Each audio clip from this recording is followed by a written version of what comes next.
Welcome to head coach Jeremy Pruitt's signing day press conference. Coach Pruitt will open with a quick opening statement. Please raise your hands for questions. You know, kind of with the changing of the recruiting calendar, it's always it's interesting here, the second phase of signing day, the second time around. You know, we really addressed a lot of needs in the early signing period. Had an opportunity to add two transfers at mid-year in Cade Mays, who I believe is one of the best offensive linemen in the SEC, and Velas Jones from USC, who's a grad transfer, who is a punt kick returner that has a lot of experience. Coach Martin had an opportunity to recruit him, coach him at USC, and a guy who can add valuable experience and leadership to a group where we need help. We lost a lot of production at the wide receiver position, so it's good to add Velas there. You know, with the two signees today, with starting with Malachi Weidman, you know, guy's an unbelievable athlete. I had the opportunity to watch him play a basketball game. You know, it just you see the athleticism, you know, on the basketball court. You know, I guess he probably could play 3 or 4 positions on the basketball court. When you watch him on the football field, just his catch radius, his instincts to play the position, you know, he really has a very high ceiling, you know, high point in the football, has really good toughness. He is a very fluid athlete with a ball in his hand. So really excited about the opportunity to add him to our program. D. Beckwith, really an athlete from Florence, Alabama, is a guy that we targeted really early. He's one of these guys that, you know, in high school football, you put the ball in your best player's hands. So a guy that played a wildcat quarterback, played some tailback, wide receiver, safety, linebacker, a guy that could project to play a number of positions. You know, but when you really watch him play, to me, when he's dynamic is when the ball is in his hand. You know, and that's one of the things that we will do with him when he gets here, is we're going to give him an opportunity to be able to put the ball in his hand. But again, a fantastic athlete. Both of these guys played basketball, and we're going to give them the opportunity to do that here. I think that was something in the recruiting process that was important to both of these young men. But you know, when you look at our class, felt like we added a lot of big men up front to start with. That's where it always starts. You know, when you look at the wide receiver group, I think this is one of the best wide receiver groups in the country. It's one of the best groups that I've been around when you talk about potential, speed. You know, quarterback position, we added 2 guys there, tailback, you know, 3 guys at that position. So then you turn around and look defensively with the guys that we added up front, the linebackers, the secondary guys. We're really excited about this group. We feel like with the character that they have, all the intangibles, the makeup, it's going to be a really good fit with the guys that we have returning. So it's an exciting time for us. It says a lot about everybody in our recruiting department, our assistant coaches, our players, our administration, everybody that's involved in the recruiting process. You know, lots of times in recruiting, you say, well, who's recruiting this guy, or which coach is recruiting that guy? It really takes everybody. And I think all of our coaches would be the first to tell you there's a lot that goes into the recruiting process, and our recruiting department, our operations, strength and conditioning, our academics. We have so much to sell here, and everybody is on board to help us get to where we want to get to. You know, we've had a couple of additions to our coaching staff, starting with Jay Graham. Jay's a guy that coached with at Florida State, had an opportunity to play against him when he was playing here. Very familiar with Jay. When you talk about, first of all, just what type of person that he is, you know, we're excited about adding him and Kelly, his wife, and his 5 children here. You know, he played at Tennessee, right across the line, North Carolina. Wanted to be here. And when you talk about the guys that he's coached over the years, the experience that he has as a coach, as a player in this league, a guy that can develop the running back position, you're talking about a great guy to recruit to, and just high character. Joe Osvett, the opportunity to add him and his wife Sandy, our staff, to our full-time staff. Joe's been with us for 2 years. He's a guy that was a head football coach at Nassau Junior College and Asa Junior College, a guy I didn't know when I took the job here, but had watched film on some of the teams that he coached and was very impressed, and gave him a call, interviewed him about a position we had at the time, and didn't hire him for that position, but he was a guy that we wanted on our staff. Has done a fantastic job since he's been here. I think he's a very bright mind, and has lots of really good ideas offensively.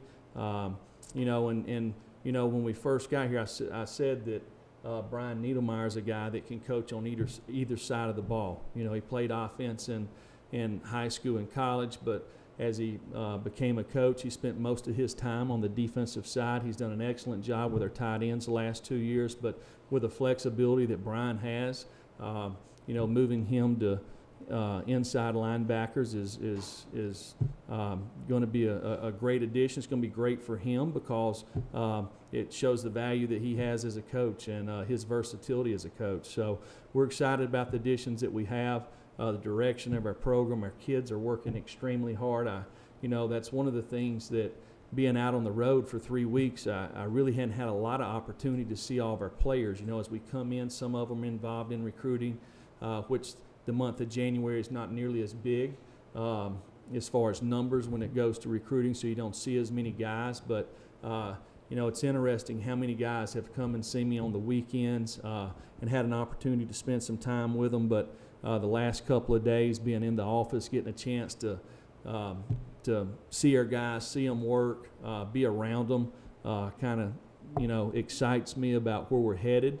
And the work ethic that these guys have. We're off to a good start this semester academically, and kind of excited to kind of get into our full-fledged off-season program and getting ready for spring ball. I'll take any questions.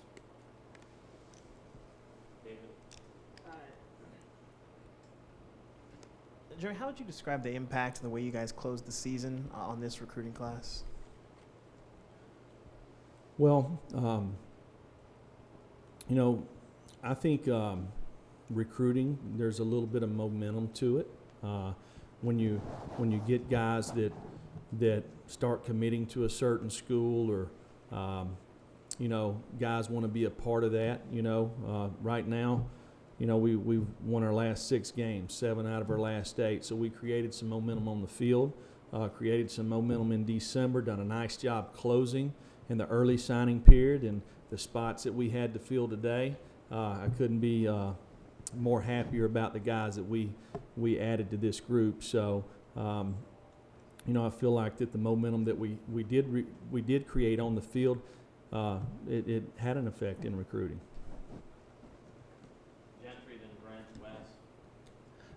Yeah, Jeremy, this program historically at times has recruited nationally and bringing in guys West Coast, Northeast, that kind of thing. What's your take on recruiting area in terms of where you commit your focus, and also do you feel like the football in surrounding states has gotten where you might not necessarily have to do that quite as much? Well, you always want to start at home base, which is our state. We signed 10 guys from our state in this class, and then you work out from there, right? So the brand that we have, we can recruit anybody across the country. I think you have to do a nice job, number one, working from home base out. You don't want to spend your time 12 hours away from Knoxville a whole lot, because probably your success rate's not as good there. So you want to be efficient with your time. And make sure that you recruit the right guys. But I think Drew Hughes and his staff in the recruiting department have done a really nice job with a plan with our coaches, in the areas that they recruit, setting their boards, which I think's really important. We are always watching tape to try to re-rank our players, so we're getting ready to start, the next couple of classes here, and we have a lot of these guys. Most of these guys are on our board, right? But you want to follow up. You're always trying to gather as much information as possible. So we'll recruit anybody, anywhere that wants to come to Tennessee. Weston and Brent and Steve. Jeremy, you just talked about kind of signing 10 guys from the state and maybe the way that the football has changed in this state. You've recruited here. I know you've just been in Tennessee for a few years, but you've been around this state recruiting some kids. How have you seen this state kind of grow in that way? Maybe it just seems like there's a lot more prospects than there were, maybe 10, 15 years ago. Well, that's probably not a fair question for me because historically, the other schools that I worked at, I never really had this state as a primary area for me to recruit. So I don't know as much about the history. I know right now that there's lots of really good football players in this state that we've just signed. We're excited to have them. They're well coached. They want to be here. They're good students. And that's always a good thing. When you can sign 10 guys from your home state, I think it helps down the road with the next group. Brent, Steve, Blake. Coach, you talked about re-ranking on your board. Could you just talk a little bit about the re-ranking process in the month of January? I think Malachi is a guy that was committed to another school in the early period, didn't sign, and then obviously you guys jumped on him. How much do you re-rank, not your board, but what's available out there in January to look at a new board, so to speak? And two, do you think moving forward coaches are going to hold a spot on their initials for transfers? Do you think you're going to always have one in your back pocket that way? Well, when you talk about Malachi in particular, I think he was pretty set on where he was going to go to school. There obviously was a coaching change there. He decided not to sign in the early signing period. A guy that we targeted early on, but we didn't get much traction there. But once he didn't sign, I really feel like that Chris Winkie done a fantastic job kind of staying the course with him the entire time. And, it kind of kept us in the game. And because of that, the opportunity to get him here and, building the relationships over the last 6 weeks enabled us an opportunity to sign him.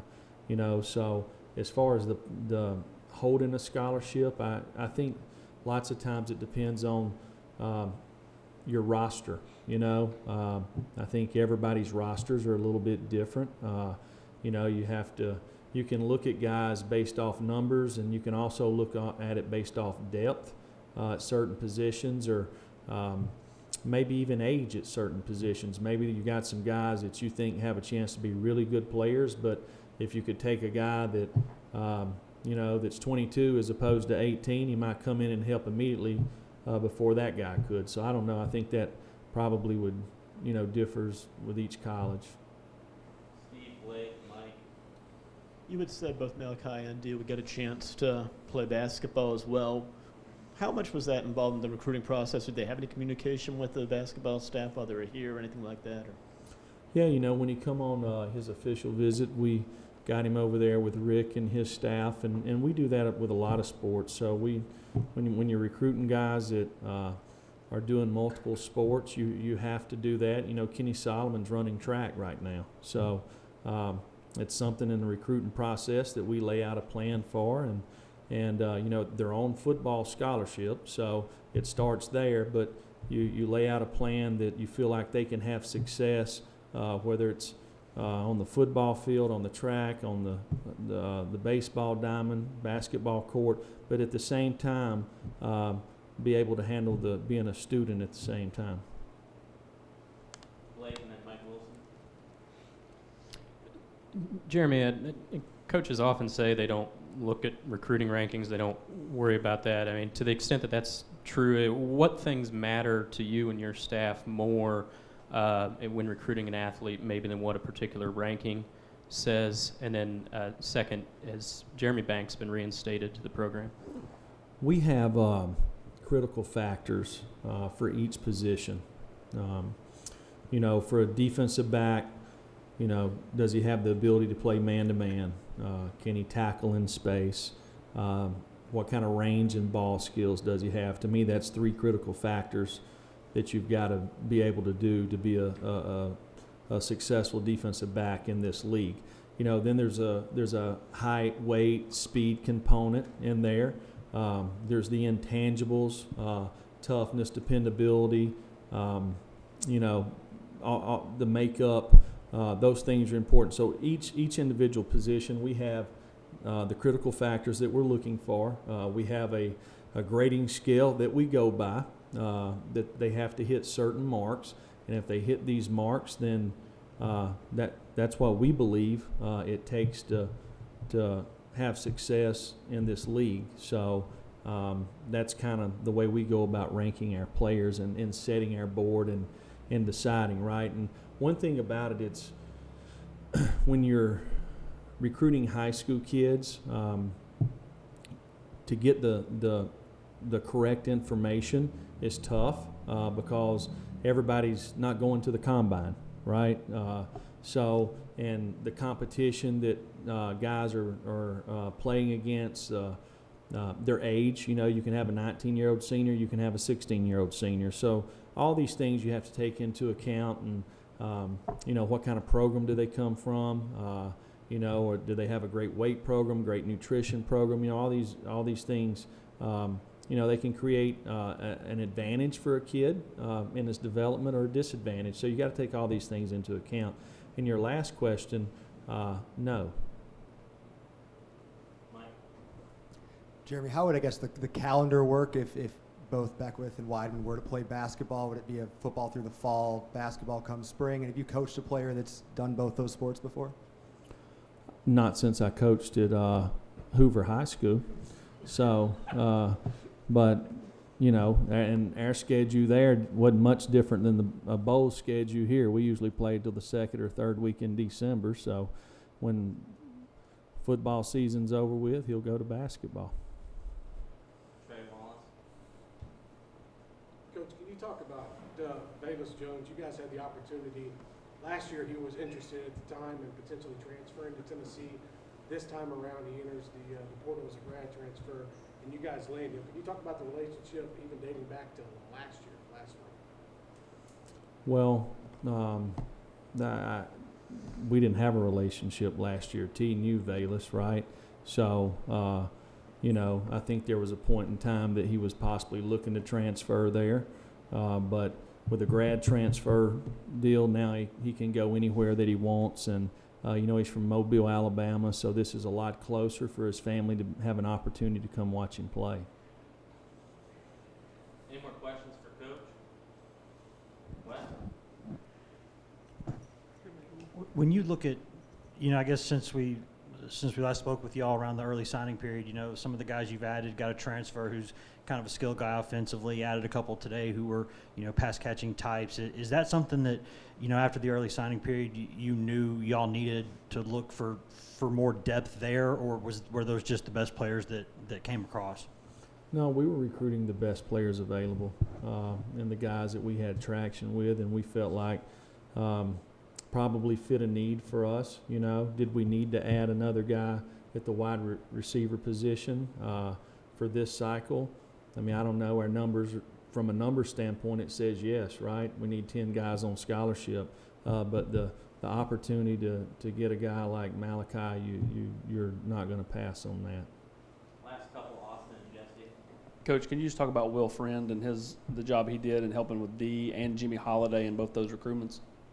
Yeah, you know, it's start with Jimmy Holiday. You know, there's not been a lot of kids from the state of Mississippi that have came to Tennessee. You know, there's been a few right there from the era that Jimmy's from that have come here and had a lot of success. So that helped to start with. Will's connections in the state of Mississippi. Again, going back to the identification process, you know, we offered Jimmy early, stayed on him. He committed to another school. Continued to stay on him, and had an opportunity to get him in the end. He's a mid-year guy, and he's here. And you know, every time that we have a group in here in recruiting, Jimmy's in here recruiting. So again, a guy that was a leader on his high school football team, to me has a great makeup about him, and excited about seeing him compete this spring. D. Beckwith, again, that's Will's area. And, I think he'll be quick to tell you. I mean, I sat in the in-home, and between Will and T, I really think they've done a fantastic job working together to make sure that we got D, and Jim Chaney also. So, again, it's a team effort, and I think these guys done a really nice job using the other parts of the people in our program to help us get really good student athletes. Final question, Jesse. With Kevin off to the Giants, you obviously lost your special teams coordinator. You've replaced Kevin with Charles Kelly the year before. Is Jay going to assume those responsibilities because of what his experience previously, his last couple stops, or is this going to be kind of multiple coaches having a hand in that this year?